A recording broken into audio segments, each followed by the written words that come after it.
In this video, I'm going to show you how to enter bills in Xero. Now, the first thing you want to do, you want to click on the plus button top right, and from here you want to click on bill, or of course you could press Alt plus B on your keyboard, which is going to trigger the same thing, okay?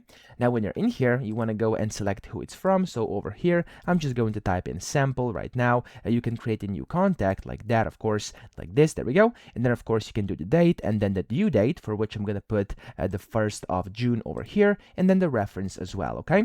Now, whenever you've done this, you have this option over here, which if you click on it, as you can see, you can add related files if you wanna, and then over here you can see the total, and then down here are the items, okay? So here you have to first select your currency. I'm gonna stick with US dollar over here, and then you have to put on the items. So I have some random demo items over here in this demo company I'm showing you this in right now. So I'm just going to put in some random things right now. Unit price, here we're gonna put 40, here we're gonna put 50, and as you can see, there we go, we have the amount, and then up top you can also put the total, which I'm gonna do right now. There we go. And then here you can set if amounts are tax exclusive or inclusive or no tax. It's up to you, of course, whatever is relevant.